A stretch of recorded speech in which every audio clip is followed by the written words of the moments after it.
¿Me escucha mejor a mí ahora? Sí, te escucho mejor. Ya, y yo también lo escucho mejor a usted. Bueno, a ver, regresemos, estábamos hablando de las marchas, y yo le quería preguntar su posición respecto a lo que pasó en noviembre. ¿Fue un golpe de Estado lo que le hicieron a Vizcarra? Bueno, comencemos por lo siguiente. Yo por mi experiencia, eh, 38 años como militar, ocupado puestos muy importantes dentro del Ejecutivo, secretario de Gestión de Riesgos, asesor del Premier, la lucha contra la minería ilegal, alto comisionado y ministro del Interior. Conozco al Ejecutivo por dentro y sé que un ministro, si es avispado, si es vivo, si es inteligente, en un mes ya está en su puesto. Lo normal es que un ministro necesite de un par de meses para conocer su puesto y comenzar a trabajar. Pero lo que es el relevo de un gobierno en su totalidad se requiere de 4 a 5 meses. El Bacara Vizcarra era una locura. Lo publiqué, lo dije, lo discutí, se lo dije a todos los congresistas, lo dije en mi bancada, logré convencer a varios, pero al final se eligió hacer un voto de conciencia y todos quedaron en que iban a tomar su decisión después de escuchar el domingo los programas dominicales. Gran error, porque una de las cosas que se tiene que aprender cuando se gobierna es a no dejarse llevar por los periodicazos o por lo que dicen los programas dominicales. Entonces, en los programas dominicales, todos a una, como Puente Ovejuna, sacaron que ya estaba probado, que Vizcarra era culpable, que habían salido gente, testigos que iban a declarar, y etcétera, etcétera. Yo estoy, en mi opinión, Uh muy -huh. personal, soy de los que creen que Vizcarra sí ha cometido delitos, pero lo que se necesitaba era que este señor siga gobernando hasta el 28 de julio y que el 28 de julio lo juzguen. Es por eso que yo voté en contra. O sea, yo voté en contra de que lo vaquen a Vizcarra. Y Y hasta el el 28 problema es que su bancada, Podemos, votó a favor toda. el día anterior, el día sábado, que estuvimos discutiendo todo el día, convencí a varios. Finalmente se llegó a un voto de conciencia, porque recuerda que a los congresistas nadie les puede obligar a votar de una forma o de otra. Y esa es la base de la democracia. Yo no soy ningún dictador. Yo no voy a mi bancada a decir, aquí el que no vota como yo digo, lo agarro a patadas o lo voto de la bancada. Así no funciona la cosa. La cosa funciona explicando. Si nosotros hemos tenido 100 votaciones en el Congreso, 97 han sido por unanimidad y 3 han sido por voto de conciencia. Ese día sábado, sí, pues Pero el esa día. votación fue la votación pues, más importante que se, digamos, en los últimos años. Por eso es que les he llamado la atención, por eso es que ahora ellos están arrepentidos de la votación que hicieron.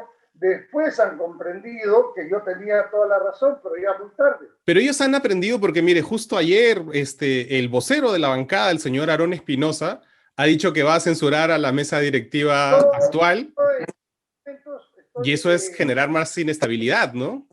en este momento yo estoy de licencia, no tengo nada que ver con lo que Congreso en este momento, y a mí lo que me gustaría es que no me hagas el mismo bullying que me hacen en los medios, pues, porque justamente eso es lo que sucede, que al final no puedo hablar de mi plan de gobierno ni cómo pienso llevarlo a hacer. No, señor Urresti, pero lo que pasa es que usted es parte de un partido, usted no va a hacer, no va a ejecutar su plan de gobierno solito, ¿no? Usted llega con un equipo. Que están en este momento no van a ser reelegidos y por lo tanto no van a formar parte de mi gobierno ni del próximo Congreso. Sí, pero todos son partes de Podemos, que es el partido que lo está llevando a usted, incluido el señor José Lunita, ¿no? Que es el hijo del fundador. invitados y miembros del partido hay 4 o 5 solamente. Sí, pero por Pero ejemplo, el más destacado es el señor Luna, que es el hijo del fundador, ¿no? yo creo que a ti te interesa mi posición, ¿no es cierto? O sea, Me interesa usted con el equipo con el que llega. Y el equipo con el que ya, llega se llama Podemos Perú. muchas gracias por eso. El equipo que hemos formado para el plan de gobierno no pertenece ninguno a Podemos Perú, es un equipo que elegí yo. En el mes de junio, cuando decidimos que el partido se presentaba a las elecciones y el CEN y la base pidieron que fuera yo el representante, cosa muy rara en un partido, porque como tú sabes, aunque vives mucho tiempo en España, pero estarás enterado de que aquí en el Perú los partidos tienen dueño.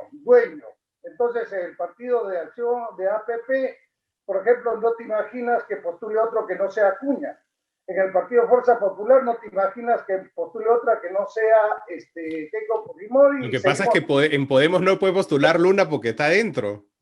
El único partido que está presentando a alguien que no es el dueño del partido es Podemos Perú, y yo estoy agradecido por eso porque tengo toda la libertad del mundo. Nadie me dice cómo hacer o qué hacer. Y justamente por eso estoy ahí. En el mes de junio decidí buscar yo a una persona que pudiese ayudarme en el plan de gobierno y tenía un perfil de economista internacional, que tenga conocimiento y renombre. Es así como localicé a Carlos Anderson y durante el mes de junio estuvimos intercambiando muchas ideas sobre la visión que yo tengo sobre el país y qué es lo que quería hacer de llegar a ser presidente. Fue difícil inicialmente convencerlo, inicialmente me dijo que él no, o sea, Pero no el señor está. Anderson es un economista súper conocido. Sí, sin embargo, después de muchas conversaciones y de conocerme ya de cerca íntimamente, digamos en el sentido de que él estaba hablando con toda seriedad y que lo que yo quería para mi país era lo mejor y que las ideas base que yo tengo políticas sí se podían concretar técnicamente. Sí, Entonces me dijo, justo yo estaba leyendo una entrevista a Anderson que le hicieron en El Comercio y él decía que las universidades Telesub habían sido bien cerradas, que estaba muy bien que las hayan cerrado. ¿Usted coincide? ¿Está bien cerrado Telesub? SUNEDU para nosotros es intocable. SUNEDU ha hecho un trabajo de largo aliento donde ha licenciado, creo, a 98 universidades y ha cerrado a 46. No Pero ha en cerrado particular, ¿usted coincide con Anderson cuando dice que Telesub está bien cerrada? el tema, por supuesto. Si SUNEDU ha trabajado 5 años en esto, no creo que lo haya hecho a la ligera, ¿no? Han tenido 5 años. Y estas 46 Y universidades. digamos, sí, solamente para seguir con esto, porque es importante, digamos que todos estos jóvenes que estudiaron en Telesub, se les debería devolver el dinero. Si me dejas terminar, no hablemos de Telesur, hablemos de las 46 universidades que han sido cerradas. Ya, pero Deben es que lo que devolver, pasa es que las 46 universidades que han sido cerradas no financian el partido actual por el que está postulando usted. Por eso es importante Telesub, ¿no? por eso es importante tener el conocimiento total. La pregunta tiene que ser globalizada. Deben devolver las 46 universidades el dinero, es algo que no decide el Ejecutivo, es algo que está en el Poder Judicial. Estas 46 universidades están siendo investigadas o están reclamando derechos que creen ellos conculcados en el Poder Judicial, y el Poder Judicial es un poder del Estado totalmente independiente. Pero Por éticamente, o sea, digamos, como a nivel ético, ¿usted cree que sí deberían tanto, devolver el dinero? yo estoy postulando a la presidencia de la República al Ejecutivo. Ahora, mi opinión personal es que SUNEDU ha hecho lo que tenía que hacer y estoy de acuerdo con lo que ha hecho. Es más, SUNEDU es un órgano autónomo que ha logrado un prestigio bien ganado y ese prestigio tiene que conservarse y desde el Ejecutivo haremos lo que sea necesario para que ese prestigio se conserve. Estamos de acuerdo nosotros con la ley universitaria, pero tenemos que tener presente que el Estado ha renunciado prácticamente a su deber de educar a la población. Desde la época de Fujimori, porque Fujimori es el que da paso a esto, Fujimori eh, renuncia a educar a la gente, como renunció a muchas obligaciones del Estado, y dice que se encarguen los privados. Yo no tengo plata, el Estado no tiene plata, y eso fue lo que originó un disparo en alas peruanas, fujimoristas, en las universidades de la raza diferente que son excelentes, y etcétera. Todo el mundo. Todo el También mundo. las universidades que son solo fachadas, ¿no? ¿Cómo? También las universidades que son solo una fachada, ¿no? Todas las universidades. Creo que, mira, mi respuesta es totalmente seria. Yo pienso que no deben haber universidades que sean solamente fachadas. Pienso que la educación es algo serio y me lo tomo en serio. Pienso que el Estado tiene que regresar nuevamente a hacerse cargo de la educación. ¿Me entiendes? Justo Acá sobre eso, usted tiene una cosa en el plan de gobierno, que para hablar de su plan de gobierno, que usted quiere que hablemos de su plan de gobierno, hay una pregunta de una suscriptora, Olga Ramírez, quisiera preguntarte antes, ¿en qué universidad estudiaste? en la Católica. Ah, bueno, tú eres de los pudientes, pues. Pero mira, ¿qué es lo que sucede con un muchacho? ¿Le puedo preguntar de su plan de gobierno? Tengo una pregunta sobre su plan de Claro, gobierno de educación. en algún Porque momento me dejas preguntarte sobre educación, sería excelente porque es sobre educación, porque Olga Ramírez tiene una pregunta para usted, que es, su ya, plan de gobierno incluye la creación de una universidad público digital del Bicentenario con modelo Netflix. ¿Por qué no fortalecer las universidades públicas que ya tenemos y que han pasado el licenciamiento de SUNEDU? ¿Por qué crear más universidades? sí, te explico rápidamente. Dentro de nuestro plan, dentro de la discusión que hemos tenido entre los 45 técnicos y además que ha sido filtrada por 150 especialistas más, hemos llegado a la conclusión de que esta pandemia ha venido para quedarse por lo menos unos años. Que si nosotros no respondemos de inmediato con algo que sea realmente eficaz para la educación de la gente, porque paralelo a esto tenemos el plan de que se viene comentando hace mucho tiempo y que nosotros queremos hacerlo realidad, de que haya una cobertura total de Internet.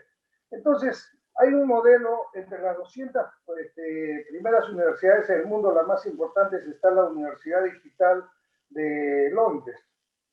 Entonces, ese modelo ya lo hemos visto, lo hemos conversado y se puede implementar rápidamente. Claro, pero la No pregunta es, ¿por qué ese modelo no se aplica en las universidades que ya existen? ¿Por qué crear otra? necesariamente, si me dejas terminar, esta universidad no necesita de grandes instalaciones. Y cuando digo modelo Netflix, lo he puesto así expresamente para que se entienda de qué se trata, porque si lo colocas, si pones la palabra streaming, entonces posiblemente mucha gente no entienda de qué se trata. Si pones Netflix, significa que tú puedes escoger un curso cualquiera y ir llevando las clases, y cuando te sientas tú en capacidad de dar examen sobre lo que ya has estudiado, sobre la materia, pues solicitas una fecha, un horario para ir a dar tu examen. Si lo pasas, entonces vas avanzando. Esto es importante porque podría acceder a este tipo de educación superior cualquier persona, ya se encuentre en Moquegua, en Cusco, en Tacna, en la sierra, en la selva. Y eso es importante, eso es democratizar la enseñanza. Ahora, yo te preguntaba dónde has estudiado tú, porque acá nuestra realidad en Lima es diferente. Bueno, en el tránsito con Madrid no es tan diferente porque allá también hay muchos atascos, como le dicen ustedes los españoles, pero acá un muchacho que se esfuerza, ¿no? Sale bien en la secundaria y dice, bestial, quiero estudiar ingeniería en la agraria. Y se saca la mugre, estudia e ingresa a la agraria. Pero ¿sabes qué? Vive en Puente de Piedra. Y de Puente de Piedra, para llegar a la agraria son 2 horas y media. Para escuchar 3 clases. Para regresar a su casa son 2 horas y media más. Entonces, es imposible. Entonces el papá le dice, Por cierto, hijito, todo eso es culpa de Castañeda, a quien José Luna apoyó durante casi 2 décadas, ¿ah? ya ahí, ¿qué tiene que ver con lo que estoy diciendo? ¿Quién es el dueño de Podemos? Perdón, en el Podemos, gracias a Dios, no hay dueño. Y la demostración de que no hay dueño es que yo estoy postulando a la presidencia. En todo caso, tendría que cambiar dueño. Mira. Volvamos a la pregunta, porque la pregunta concreta de Olga era ¿por qué crear más universidades y no aplicar ese modelo que puede ser válido de usted a las universidades que ya existen? Estamos creando una universidad que puede solucionar el problema de miles de personas. Y lo que sí está comprendido dentro de nuestro plan de gobierno es justamente revitalizar las universidades que existen. Porque, claro, entonces estudió en la Católica, entonces ibas al baño y tenías almohadillas bañadas en loción para poderlas usar. Si tú vas a San Marcos, no puedes entrar al baño. O sea, tu olfato y tu estilo de vida no te lo van a permitir. Lo que tenemos que hacer es cosas como, por ejemplo, San Marcos, ¿sabías tú que ellos por sigue sin responderme por qué crear una nueva en vez de fortalecer a las que ya existen? Nuevamente, mira, yo me precio de saber explicar las cosas, entonces yo te pido disculpas porque no creo que seas tú el que no le entiendes, sino tengo que ser yo el culpable. Voy a explicarlo de nuevo. Las universidades públicas que tenemos no son suficientes. Y crear nuevas universidades como la Católica, etcétera, porque acá en Lima, aunque no lo creas, tenemos solamente 4 universidades públicas, 4, nada más. Y pensar en crear 10 universidades públicas acá en el Perú, estamos hablando de más de 5 años. Una universidad digital la podemos crear máximo en un año y comienza a funcionar en un año. Y va a permitir la más alta calidad de educación en cualquier parte del Perú.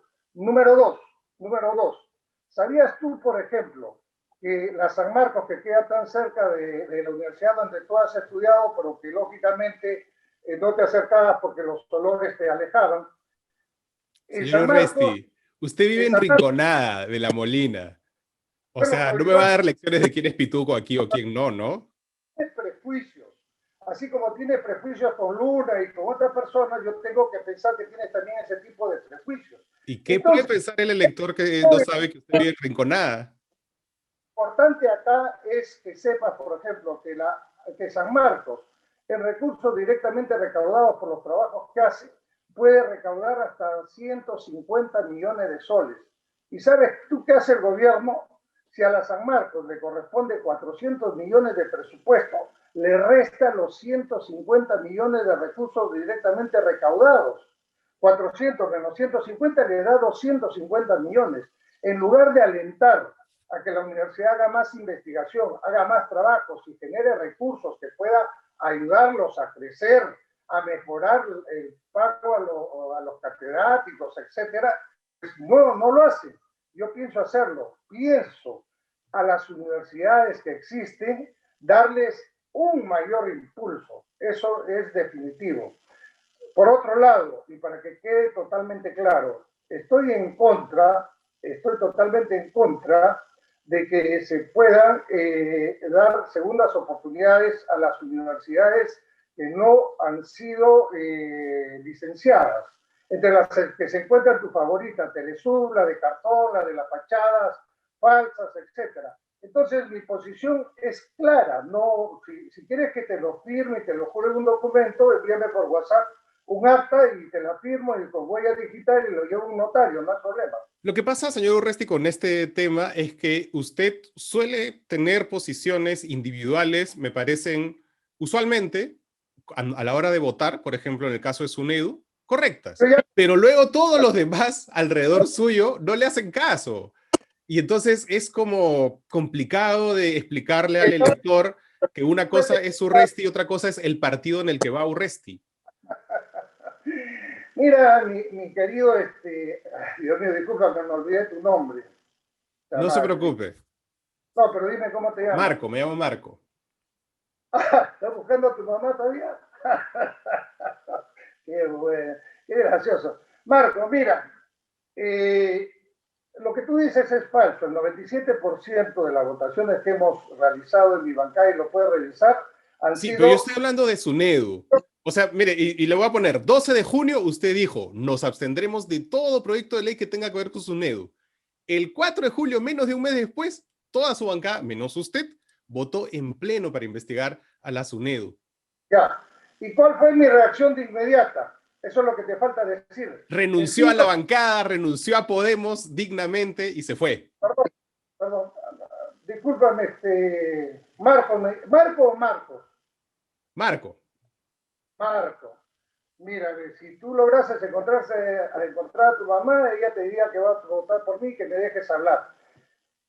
Fíjate, el día 5, después de que sucedió eso, yo di un ultimátum en el partido. Esto no puede ser. Si esto continúa, yo hoy día me voy. Me retiran a los miembros que tenemos en la Comisión de Educación. El día de hoy, retiran a los miembros que tenemos en la Comisión de Educación porque no me parece ético que teniendo relación con la educación estemos nosotros en esa comisión. ¿La retiran o me voy? Ese mismo día se retiraron a los miembros de la Comisión de Educación. No tenemos miembros en la Comisión de Educación. ¿De acuerdo? Y eso me gustaría, por ejemplo, que le reclames a Acuña y a todos los demás que tienen relación con la educación y a ellos no los agarras de punching ball como a mí. No, no, yo le hago la pregunta nomás, no es No me permite decir cómo voy a hacer con mi plan de gobierno, por lo menos de dónde voy a sacar el dinero y cuál es mi idea básica para gobernar al Perú, cuál es mi visión del país. Hasta ahora solamente le he preguntado por su plan de gobierno. Bueno, entonces déjame explicarte, porque hasta ahora no ha respondido. Me ha respondido sobre lo de la universidad Netflix. Bien, está bien, pero lo que quiero explicar es en qué se basa, cuál es la idea fundamental para mi plan de gobierno. A ver, dígame. Marco, te agradezco sinceramente esta oportunidad que no me la ha dado nadie. Tú eres el primero y tengo que reconocerlo. Fíjate. Mi idea nace en lo siguiente, en el conocimiento que tengo y en lo que he podido apreciar, porque he estado en el Poder Ejecutivo. Y combinando esto con lo que se ha conocido después, con el descubrimiento de Odebrecht, he podido verificar y comprobar lo siguiente. Todos los años, el Estado, el gobierno, realiza el mismo error. O sea, el mismo error todos los años, esperando diferentes resultados. ¿Cuál es ese error garrafal que se comete todos los años? Es la distribución del presupuesto. El presupuesto es una torta que es a veces un poco más chica, un poco más grande, va variando un poquito, y de esa torta se reparten tajaditas a todos los sectores. Pero esas tajaditas todos los años son exactamente iguales. Soles más, soles menos, son exactamente iguales.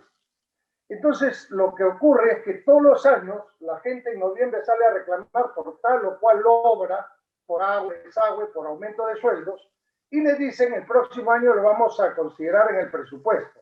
Y esto sucede hace casi 40 años. El presupuesto siempre es el mismo para todos los sectores. Pero cuando tú lanzas una mirada desde arriba, ya con el conocimiento de haber trabajado en el Ejecutivo y haber agarrado todos estos cabos, te das cuenta que se distribuye solamente un 60% del presupuesto, 47.000 millones de dólares aproximadamente. Y detrás quedan más o menos 20.000 millones de dólares. ¿Y dónde van a parar esos 20.000 millones de dólares? Van a parar algunos ministerios que son privilegiados y donde están los compadres, los compinches, Ministerio de Transporte y Comunicaciones, Agricultura, Salud, etcétera. ¿Para qué? Para realizar mega obras, pirámides, elefantes blancos, como que, por ejemplo, la interoceánica, 3 periodos. Comenzó con 8.000 millones de dólares y salió costando 30.000 millones de dólares. Nos roban por carretillas. En mi gobierno no va a haber una sola adenda.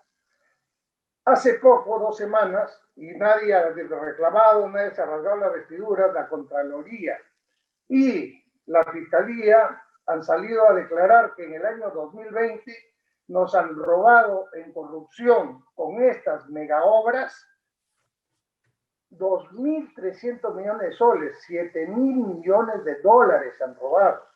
Justo hoy día, hablando de corrupción. No, pero déjame explicarte. Entonces, ¿qué vamos a hacer? A ver. Mira, para que no diga que no lo dejo hablar, ¿ah?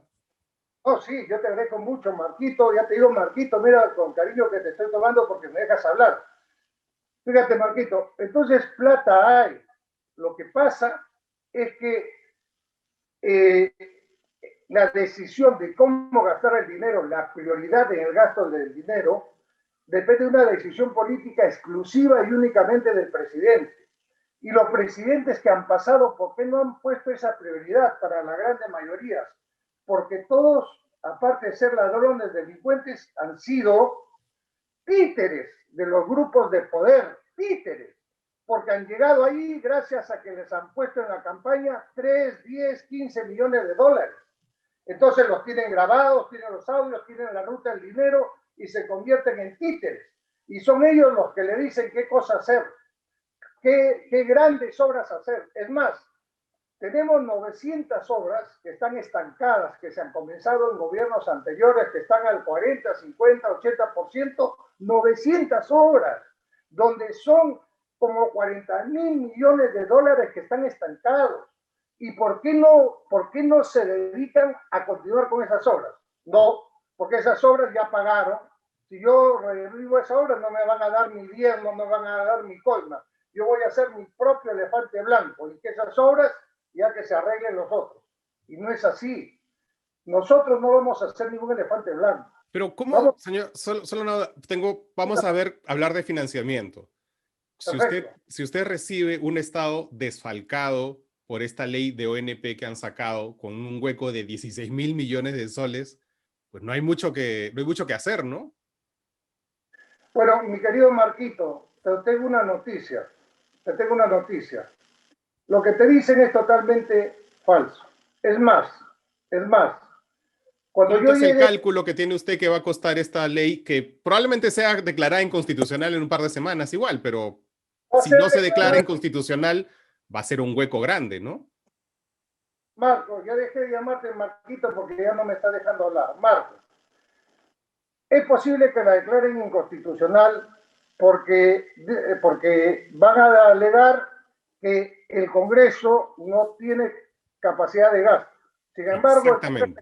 Congreso sí. Por lo tanto, anuncio, digo en este tu programa, que cuando yo sea presidente de la República, vamos a hacer un cronograma para devolver lo que pagaron en la ONP aquellos que no llegaron a cumplir los 20 años, que dieron 3 años, 5 años, 15 años, 18 años, 19 años y no han recibido ¿Y nada. ese dinero de dónde sale? Dinero. No hay dinero, dinero hay. El año pasado se robaron 7.000 millones de dólares. Con una parte de eso se podía devolver toda la ONP. También te No, anuncio, te pero, digo, o sea, todo el dinero que se roba se va a ir en ONP, no se puede ir en mejorar hospitales, la infraestructura del no, país. Marquito, esa es tu opinión. No, le estoy Nosotros, preguntando. claro, tenemos claro que vamos a trabajar en lo siguiente. Vamos a gastar lo que sea necesario, en tener un sistema de salud que realmente funcione. Sí, Que pero comience escúcheme, solo una cosita, perdóneme, pero lo que pasa es que a mí me preocupa tener un hueco de 16.000 millones de no te soles por una preocupes, ley inconstitucional. Marquito. Eso, así no se financia nada, ¿no? Yo entiendo que estés preocupado por un hueco de 16.000 millones de soles porque finalmente tú no eres economista. ¿Qué es lo que has estudiado? Periodismo. Periodismo, muy bien. Entonces tú eres periodista y es lógico que te preocupes. Yo te digo que no te preocupes porque en mi plan de gobierno tengo 6 economistas de los mejores. Y tenemos planificado cómo hacer todo esto.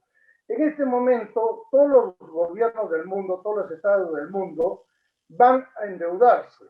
Y mundialmente se ha establecido que un límite permisible para el endeudamiento es del 40%. Nosotros estamos muy alejados de eso. Número dos, número dos, es necesario, es necesario hacer lo que no se han hecho en los últimos 50 años, tener un sistema de salud que realmente funcione, como el que tú estás gozando en España, no hace tanto tiempo que estás allá, entonces tú sabes de lo que hablo. Lo que se tiene que hacer primero es la prevención y la promoción de la salud, que tú sabes cómo se hace en España. Entonces, cuando tú haces promoción de la salud, contratas gente para que enseñe a las personas cómo no enfermarse, una de las principales cosas es decirle que tiene que tomar agua potable, que tiene que bañarse 2 veces al día, 1 vez al día, aunque no sé si tú lo harás, pero en fin, lo interesante está en que acá no puedes hacer eso si la gente no tiene agua potable. ¿Me Ya, pero entiendes? me sigue Entonces, sin responder cómo se hace todo eso si tiene un forado de... agua Usted potable. decida cuántos miles de millones de soles por la BNP. ¿Cómo? Que no me explica cómo se puede hacer todo eso si tiene un forado de nadie sabe cuántos miles de millones de soles por la ONP, ¿no? En principio no entiendo por qué crees que es un forado. Porque es un Te dinero que no existe y que se va a estoy tener que sacar de diciendo, otro lado. y te vuelvo a explicar, que del presupuesto todos los años se paran 27.000 millones, aproximadamente 20.000 millones de dólares para hacer elefantes blancos, para robarnos en carretilla. Yo no voy a coger un sol para hacer un elefante blanco. Esos 20.000 millones de dólares que normalmente se utilizan para hacer, por ejemplo, el metro de Lima, ¿qué mejor ejemplo que el metro de Lima? Pero el metro es necesario. Que se haya robado haciendo el metro no quiere decir que no sea necesario hacer un metro, ¿no? Es necesario, pero escúchame, es el mismo problema que yo le explico así a la gente, ¿no? Imaginémonos una vivienda en cualquier asentamiento humano. Para ti es difícil porque posiblemente nunca has estado en un asentamiento humano, pero haz Usted más una bien cosa. cerca, en Rinconada tiene cerca algunos. Tienes cerca algunos, o sea, tienes algunos cerca, bueno, Ahí al está lado del bien. muro, ¿no? Nada, tuviese Riconada. Usted sí. No, pucha, man, Usted vive por no. ahí. Ya ves, te puedo acusar por difamación, ya comienzan los problemas. Yo vivo en Las Lomas, es un, Allá, es un, bueno, no, claro, un barrio popular. es un barrio de clase media, donde mi casa tiene 8 metros de frontera y 15 metros de fondo. Cualquier día te invito aquí a mi casa para que la conozcas. Sí, señor Urresti, estamos Una aquí con el tiempo y tenemos un montón de preguntas del público Bueno, y deja responder, pero ya, allá. cerremos rapidito porque tenemos un montón de preguntas del público. Muy bien, dinero hay. Lo que falta es el presidente que ponga la prioridad en el gasto. Y nosotros vamos a poner la prioridad, vamos a gastar lo que sea necesario para tener un sistema de salud que funcione. Con un primer nivel, como se acostumbra en Europa, donde tú sabes a qué centro médico, a qué policlínico te toca ir. Y tú vas ahí y te atiende un médico de familia. Tú no te vas de frente a un hospital. Ahí si ellos te derivan, te vas al hospital. Aquí en el Perú eso no pasa, porque no hay un primer nivel. Te pica el ojo, te vas a las 2 de la mañana a hacer cola para que te vea el oftalmólogo. Después de 10 días haciendo cola, consigues que te den una cita para dentro de 5 meses. No tenemos un sistema de salud único y vamos a gastar lo que sea necesario para tenerlo. En seguridad ciudadana también es importantísimo. No hay ninguna actividad humana como el simple hecho de llamar por teléfono en la calle que no necesite de tener una seguridad eficiente. Yo sé que allá en España no te sucede eso. Tú puedes ir hablando por teléfono por la calle, lo puedes dejar en cualquier sitio y hasta te lo devuelves. Pero acá en el Perú, mi querido Marquito, si tú tienes el atrevimiento de en una avenida sacar tu teléfono para contestar una llamada, lo más seguro es que te lo roben. Y si te pones fuerte, te metan un balazo o te metan un corte en la cara. Bueno, en que como usa barba no habría mucha diferencia, pero de todas maneras el dolor es profundo. En fin, vamos a otras Vamos a preguntas. las preguntas del público. Justo salió en La República que, bueno, usted tiene un discurso antifujimorista muy duro, sin embargo, con usted están yendo Miguel Pérez, que ha sido abogado de Fujimori, Enrique Wong, que es fundador de Podemos y que ha pedido públicamente el indulto de Fujimori, y bueno, varios más, ¿no? José Luis Elías, Ronfilio Neira están postulando con usted, han sido fujimoristas, y nada menos, yo no sabía esto, pero Absalón Vázquez, que es así hombre fuerte en algún momento el número 3 del fujimorismo, es fundador de Podemos y está actualmente afiliado al partido. Entonces es un antifujimorismo bien raro el suyo. No, no, no es para nada raro, porque yo soy antifujimorista, porque conozco de cerca el fujimorismo. Hemos, como tú entenderás, los militares hemos sufrido muchísimo, todas las instituciones, pero tal vez las instituciones que más han sufrido son la Fuerza Armada y las policiales. Fujimori permitió que Montesinos destruya nuestras instituciones. Todos los valores que teníamos se fueron al piso, al suelo, al permitir que Hermosa dirija el ejército durante 7 años. Destrozó nuestra institución. Absalón Nosotros Vázquez fue parte de eso y es parte de Podemos ahora. es así, tan es así, que por ejemplo el prototipo del militar, tú mismo no lo puedes ocultar, y menos que eres de la PUC. Militar, ¡ah! ¡Qué asco! Cachaco, ¡ah! ¡Qué asco! Fuchi, cachaco, fuchi. Entonces, eso es culpa de Montesinos, porque nosotros hemos ¿Y de puesto Absalón también? cada vez que se ha necesitado. Hemos tenido 2 conflictos con el Ecuador. Nos hemos fajado más de 15 años contra el terrorismo y seguimos luchando contra el terrorismo en el Brain. Y sin embargo, cachaco, fuchi. Si es marino, bueno, no es tan fuchi, pero igual de todas Y no me maneras. está haciendo caso con la presencia de Absalón Vázquez en su partido y A de ver, otros 4 fujimoristas que están postulando pues, actualmente con usted al bueno, Congreso. yo no tengo la culpa de que dentro de los fundadores haya alguien que se haya arrepentido del fujimorismo. Yo creo mucho en el arrepentimiento cuando es de corazón y de alma. Cuando me pusieron a este candidato Elías, yo dije de ninguna manera y me pidieron que converse con él.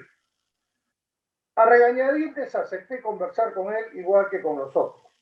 Tuve largas conversaciones y ellos me mostraron, me dijeron, me explicaron por qué se habían desilusionado del fujimorismo.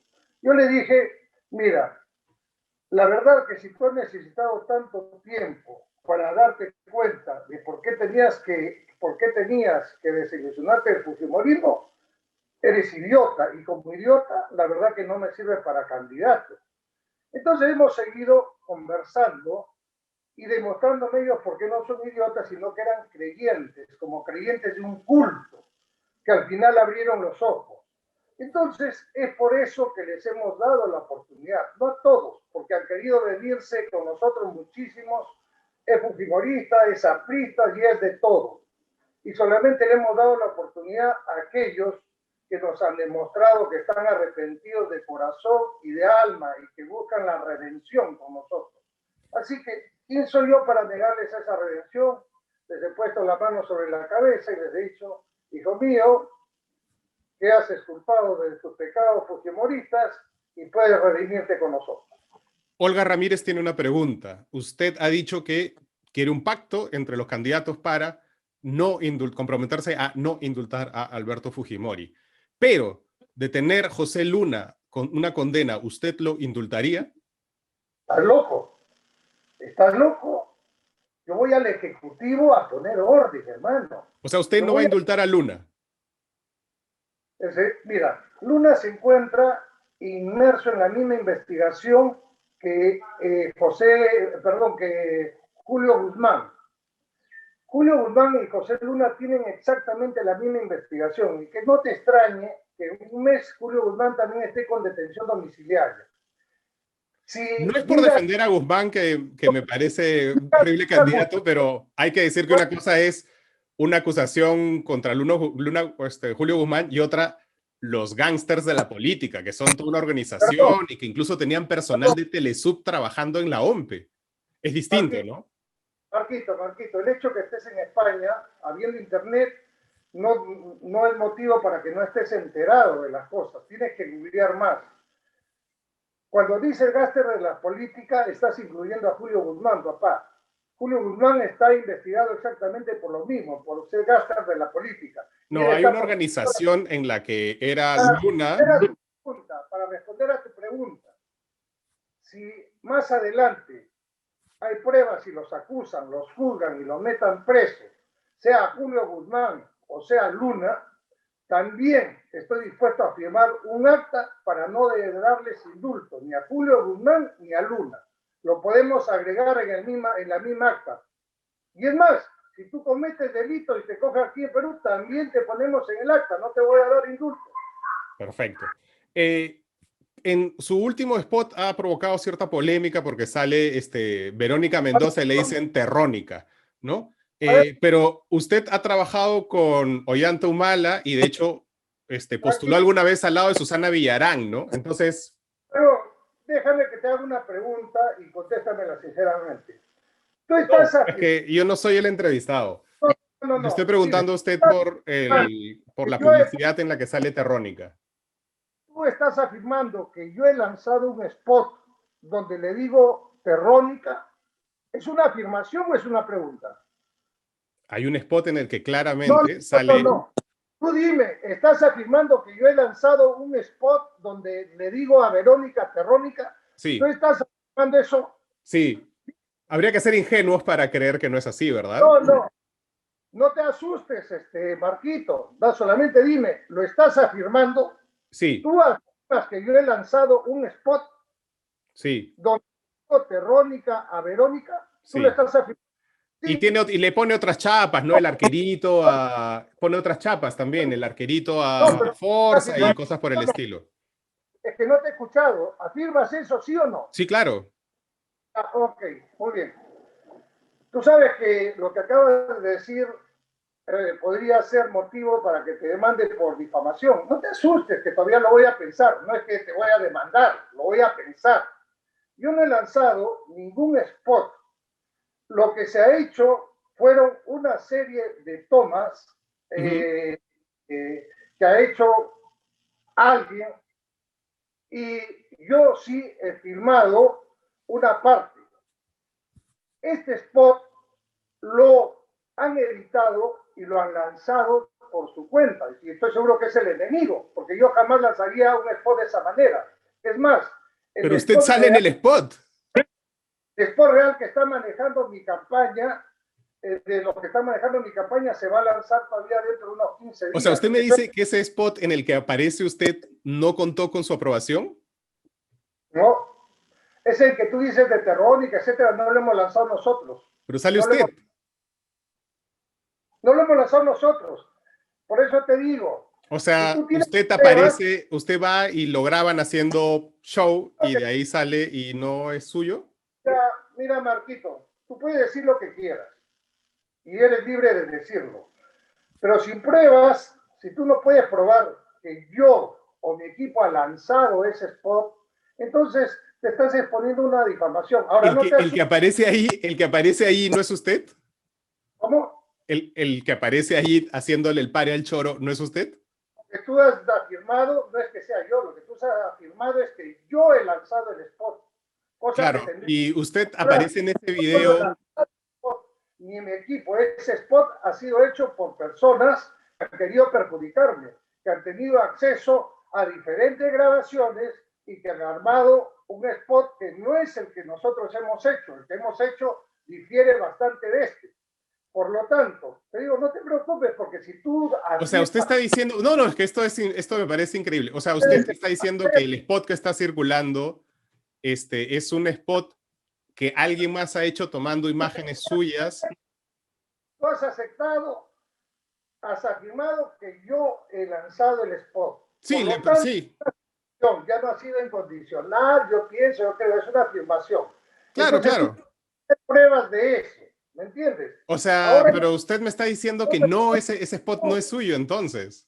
el hecho de que yo esté en condiciones en este momento de mandarte por difamación no significa que lo voy a hacer, porque además para traerte de España, pucha, no creo que vayas a venir, porque bien acostumbrado que estás allá, ya no creo que No, y quieras además regresar. ningún juez le va a creer, pues, ¿no?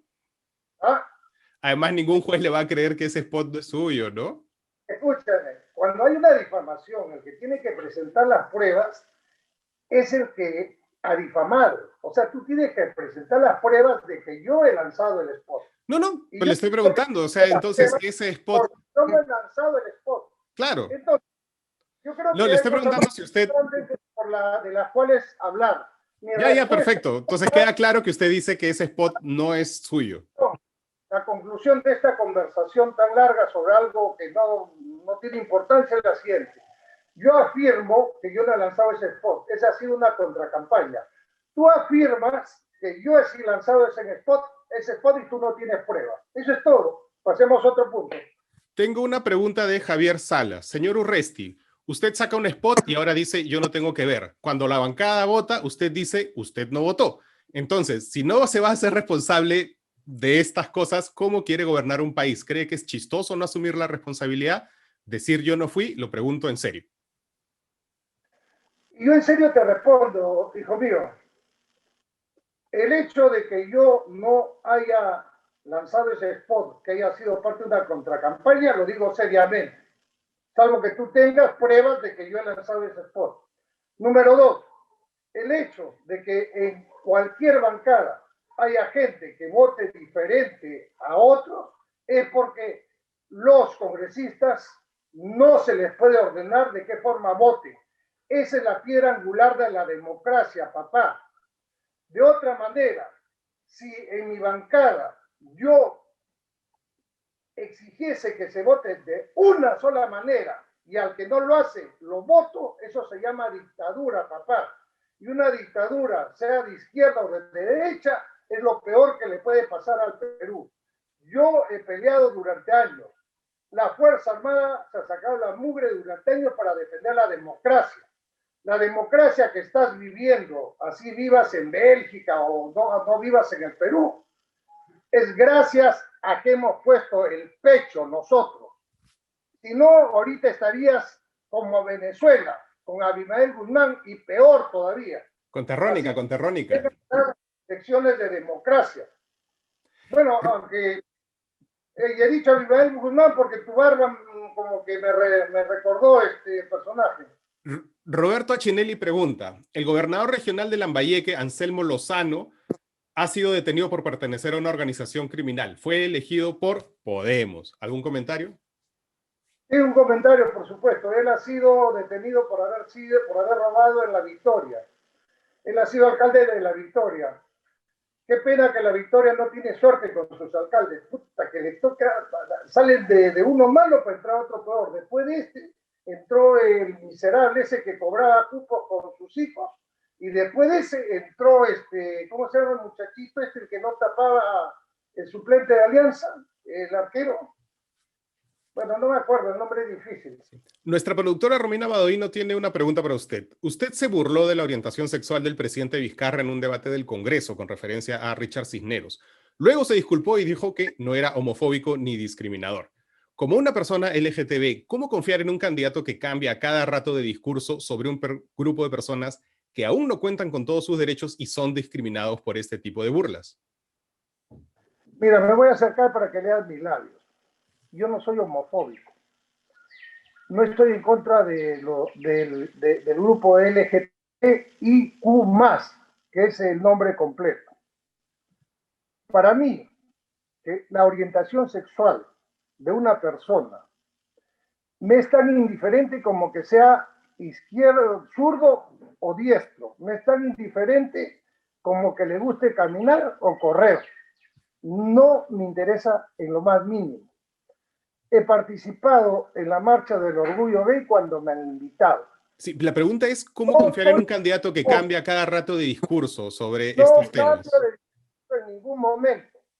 Pedí disculpas porque se trataba del presidente de la República, no por lo que había dicho, no por la parte del contenido sexual de lo que yo dije. O sea, ¿se reafirma entonces en la burla sexual?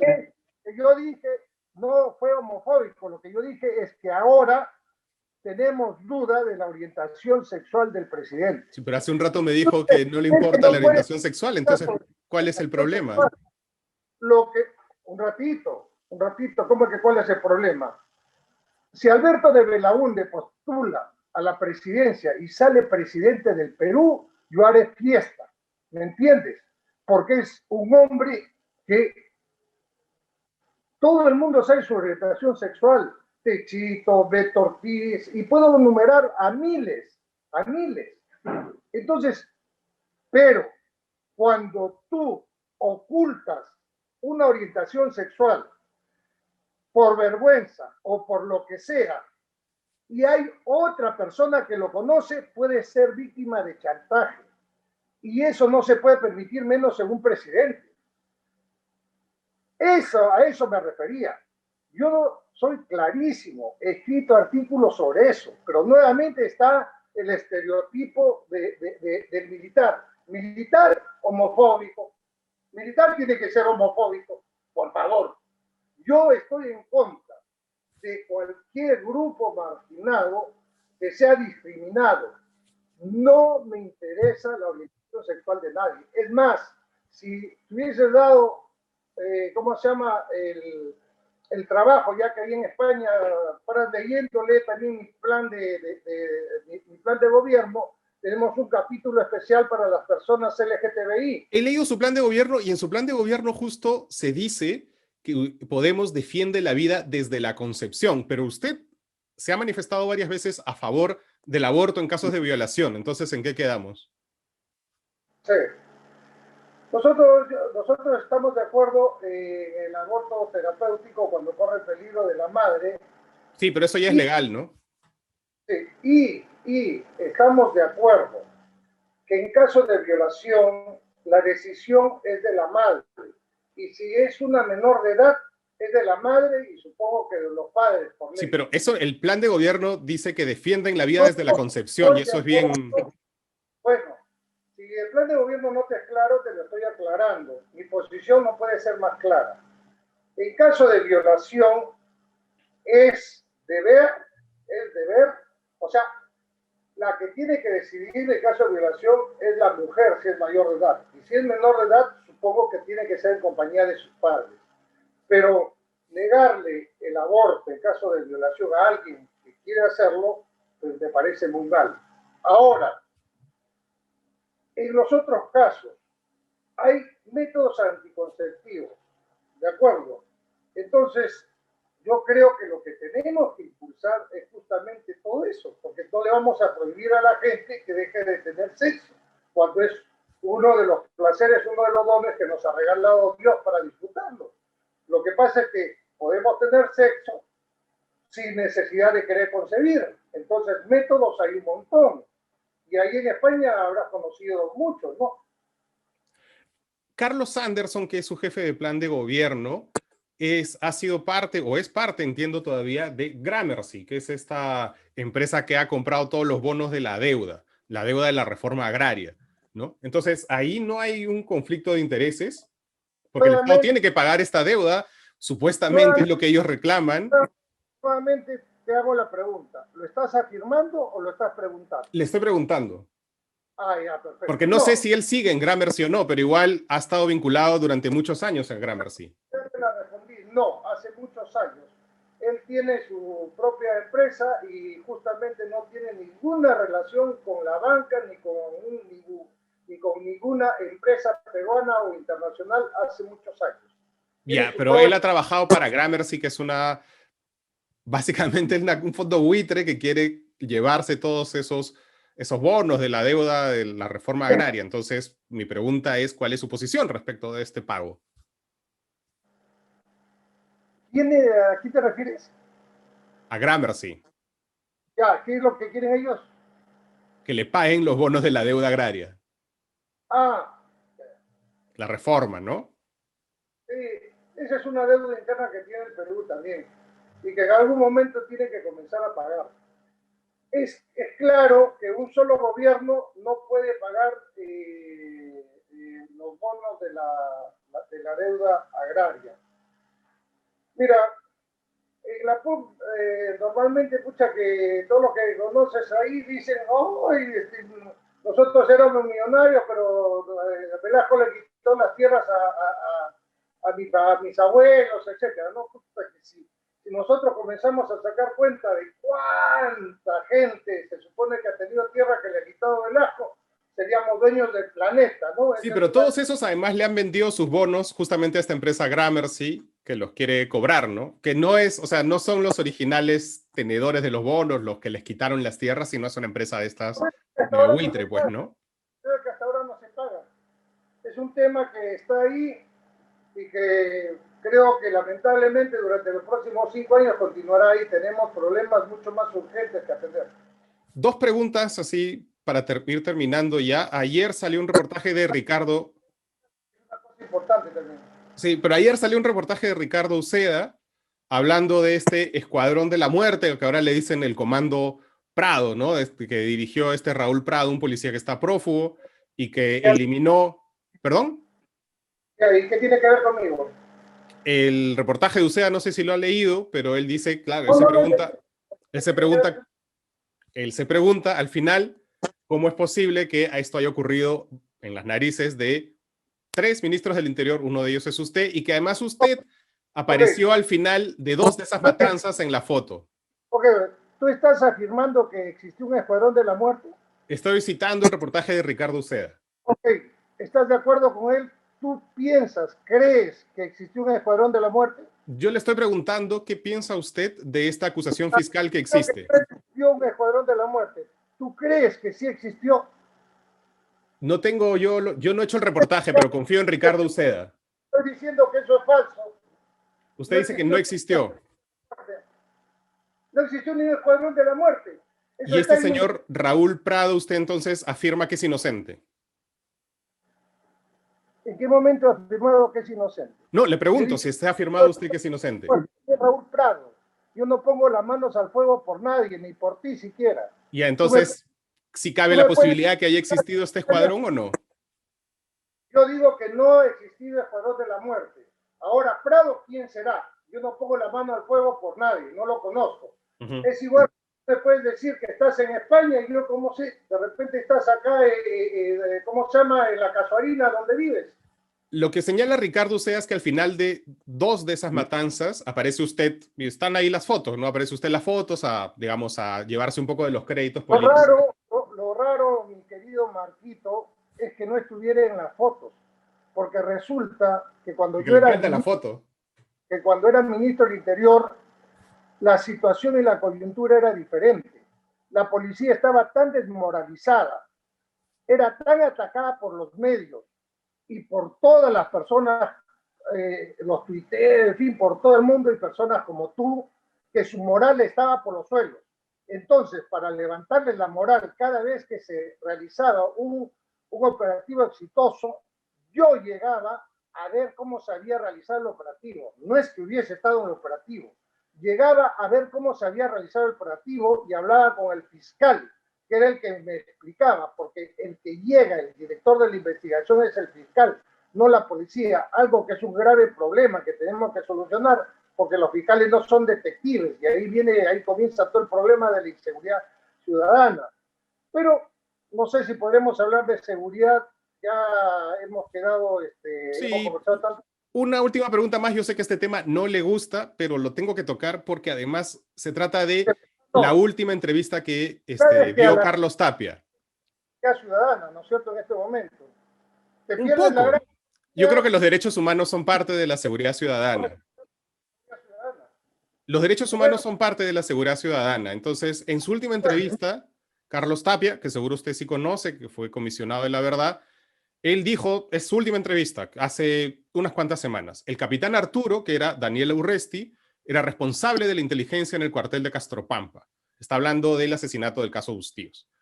Esta persona, usted, tiene que planificar las acciones armadas encubiertas y su función es que no se sepa quién realizó la acción armada.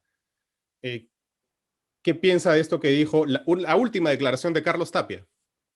el señor Carlos Tapia, mira cómo son las coincidencias. Yo estaba en el círculo militar como gerente administrativo y ahí se reunían todos los que entraron con el gobierno de Paniagua, en el círculo militar del Perú. Y estaba reunido Carlos Tapia con varias personas en uno de los salones y yo como gerente administrativo tenía que verificar que todo esté funcionando bien. Y en ese momento, ahí en el círculo militar, donde estaba Carlos Tapia y varios compañeros suyos, camaradas, ¿no? Que le hacen fuchi a los militares, sin embargo estaban en el círculo militar haciendo los planes para el gobierno de transición, recibió una llamada y me acuerdo claramente que dijo, señores, los voy a dejar porque acaban de comunicarme que me están nombrando para la Comisión de la Verdad. Ahí lo conocí a Carlos Tapia. Número 2, he discutido con él y puedes buscar en YouTube donde le he dicho terrorista en su cara. Él fue, ¿cómo se llama? Un terrorista en su juventud, lo ha aceptado y se ha enorgullecido de ello. Nunca ha Tercero, aceptado el ser terrorista, ¿no? él fue Puede haber sido de un izquierda, pero una testigo, cosa es ser de él izquierda y otra fue, cosa es ser terrorista, ¿no? no, él ha lanzado bombas, no lo digo yo, lo dice él, lo ha escrito, ha dado entrevistas sobre ello, googlea. O sea, no es que lo diga yo, él manifestaba que ellos acá le llamaban tamales, no sé cómo le llamaban a las bombas que lanzaban, y que él ha lanzado varias bombas. Él lo cuenta, no yo. Tercero, él fue uno de los testigos estrella en mi juicio contra el señor Bustillos. ¿Y qué pasó al terminar ese juicio de 4 años y medio? Me investigaron 8 años y estuve en juicio 4 años y medio. ¿Qué pasó? Me declararon inocente por unanimidad los 3 jueces. Espérese, pero el caso de autoría mediata todavía continúa. Perdón un ratito. Por eso te digo, pues, o sea, tú los tiempos libres debes utilizarlos para googlear un poco más. En el juicio anterior, cuando comenzó mi juicio, me acusaron por autoría mediata. Pasado 2 años, cambiaron la acusación a autoría directa. Pasado 1 año y medio, cambiaron la acusación a coautor. No pudieron probar la autoría mediata, no pudieron probar la autoría directa, ni pudieron probar la coautoría. Por lo tanto, los 3 jueces por unanimidad me declararon inocente. La Corte Suprema, donde un juez es el titular y 4 suplentes, y si ese titular te tiene bronca o es de otras creencias políticas, entonces te baja el dedo y los otros por reflejo te bajan el dedo. ¿Qué ha ordenado la Corte Suprema? Que me haga un nuevo juicio desde cero. ¿Y qué está haciendo Daniel Urresti? Como un ciudadano ejemplar, estoy cumpliendo con lo que ordena la ley. Sí. Estoy en un nuevo juicio que comienza desde cero. La pregunta concreta en realidad era sobre Carlos Tapia y su afirmación de que el capitán Arturo, que era usted, era el responsable de inteligencia en el cuartel. Bueno, nuevamente te digo, todo eso lo dijo el señor Tapia en el juicio anterior y nosotros demostramos con documentos, con testimonios y con papeles que lo que decía el señor Tapia era producto de su imaginación, porque él no ha sido militar ni ha estado nunca en un cuartel para saber qué es lo que hace cada uno. Entonces él podrá saber mucho de Sendero, pero del ejército no sabe nada. Con reglamentos, con documentos, con directivas y con testimonios demostramos que lo que él dijo era falso. Y tan falso fue que me declararon inocente. Yo Entonces, tengo, ya, perfecto, creo que ha quedado clara su posición y ya hemos volado en el tiempo. Y tengo una última pregunta que la verdad es que medio Twitter la está haciendo y no me van a perdonar si no se la hago. Es si usted se ha puesto Botox. ¿cómo? Si usted se ha puesto Botox. Oh, me voy a acercar, a ver, no sé, a ver, ¿tú qué opinas? ¿Qué opinas? No soy experto en ese tema, pero me está dando varios memes. Mira, pues, escucha que eso lo que pasa es que yo me rejuvenezco cuando hay campaña, con los recibimientos que me hacen. Lástima que ahora Allá, los allá. recibimientos en Quito, que me han hecho en Trujillo, en Chiclayo, en Piura, en mi tierra, en Huancabamba. Esos recibimientos, eso te rejuvenece. Ahora, Señor Urresti, ahora, tengo una última duda personal, si usted es o no es terna. ¿cómo? ¿Es terna usted? Mira, los Terna, tú que estás en España, estás a un paso de Francia, sí sabes que está cerca Francia, ¿verdad? No, Porque jamás me he enterado de eso. fuera ratón de biblioteca, de repente ni te has dado cuenta, pero Francia está al costado. En Francia se crearon los termas, en Francia siguen trabajando los termas. Es un término que se Sí, pero utiliza. sí, yo estoy de acuerdo con que tienen una función en general positiva, pero esta que se le dio en las marchas, ¿qué piensa usted que los desvirtuó? Acá en se dedican solamente a 2 cosas: a combatir la delincuencia callejera, como que te roben el celular, etcétera, y se les dio también la lucha contra la Sí, pero microcomercialización. ¿y usted cree que en las marchas se desvirtuó esa misión? Tan efectivo fue el trabajo de los ternas. Tan efectivo fue el trabajo de los ternas que yo creé, que hubieron 3 programas de televisión en 3 canales diferentes que durante 1 hora pasaban los operativos de los ternas. Ahora, si el ministro o el jefe de la policía es tan descerebrado de meter ternas en una función que no le corresponde, eso se lo tendrán que probar y tendrán que denunciarlo y te irá preso, pues, porque Usted, ¿cómo sí, vas a...? eso pasó además en el gobierno de Merino, que usted dijo que era un gabinete fujiaprista, el que nombró Merino. Sí, fue terrible. Mira, Ahora, a ver, Antero fue el premier de ese gabinete y Antero es el jefe del estudio que defiende a José Luna. Es un poco raro eso, ¿no? ¿y por qué va a ser raro? A mí que me interesa que uno defienda a Pepe Luna. O Porque sea, sin Pepe Luna usted no estaría postulando, no tendría partido. es que tú estás confundiendo todas las cosas. En tu afán por chancarme, por No, no decir... lo quiero chancar, sino es que, señor Urresti, hay una cosa que a mí me preocupa mucho, que en los últimos 5 años creo que ha quedado demostrado que no es importante el presidente nomás, sino su organización, su partido. Entonces usted puede ser muy gracioso, ¿no? Pero usted entra con una organización que es la Mira, organización de Luna. más en mi inglés masticado, mal hablado. Wrong, error, wrong, error. Lo más importante es el presidente. Si el presidente es un títere que tiene que obedecer a los grupos de poder, no importa de quién se rodee. ¿Por qué cree que nos han robado de la manera que nos han robado? El más importante, el que decide es el presidente. Y recuerda esto, recuerda esto. Pero si el presidente no le hace caso a su bancada, ya fue, ¿no? Escúchame un ratito, escúchame. Puedes tener un equipo de leones que lo comanda o lo dirige una oveja. Eso no sirve, eso nos lleva al fracaso. Necesitamos un equipo técnico de leones comandado por un león alfa, que soy yo. ¿Me entiendes? Ahora, Sí, pero los de Podemos no son leones, ¿ah? Son hienas. Es gente, como el villano del Rey León. hay una gran diferencia que es la siguiente. Tú como congresista vas a parlamento, a discutir ideas. Tú como presidente tomas decisiones. ¿Me entiendes? No tengo que consultar, o para eso hay asesores para escucharlos, pero ellos no me pueden imponer la Sí, pero si decisión. se le voltea su bancada, como puede pasar, pues ya lo vacan y se acabó. Mira, para eso se requiere inteligencia. Y si yo estoy donde estoy, no es por bruto. Yo he estudiado en una gran unidad escolar, no he tenido tu suerte de estudiar con 10 alumnos y con un profesor para cada uno. Yo he estudiado en la gran unidad escolar José Granda, donde habíamos 60 alumnos por salón. En el primer año de media éramos de la A a la Z. ¿Y eso Éramos qué tiene que ver con que José Luna es he el dueño del terminado mi partido? secretaria en el primer lugar en conocimientos, ¿ok? En conducta no tanto, pero en conocimiento en primer lugar. Yo podía estudiar en la universidad que me hubiese dado la gana porque tenía la beca, pero no tenía la plata, no tenía ni para pasajes. Por eso es que tuve que comenzar a trabajar después de salir de la universidad. Y yo me he hecho solo.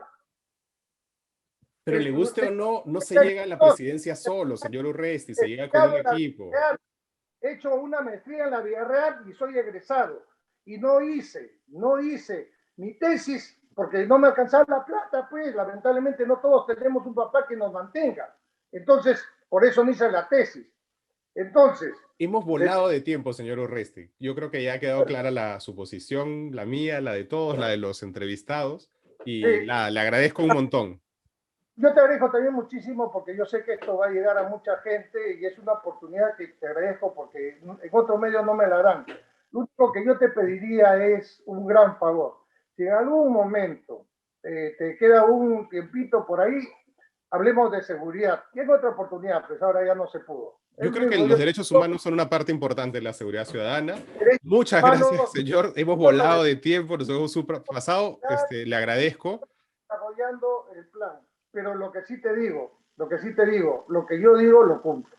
Muchas gracias, Además, señor Urresti. Muchas gracias a todos los Patreons que han estado participando con sus el preguntas. próximo gobierno tiene que haber demostrado coraje y firmeza, no hacerse el que ahora es de repente tengo coraje, tengo firmeza, tengo mano dura. Oye, por ejemplo, supongo que tú te habrás reído eso de la mano dura de Keiko, porque Sí, cuando sí, pero ya no tenemos tiempo para eso, señor Restig. Muchas gracias.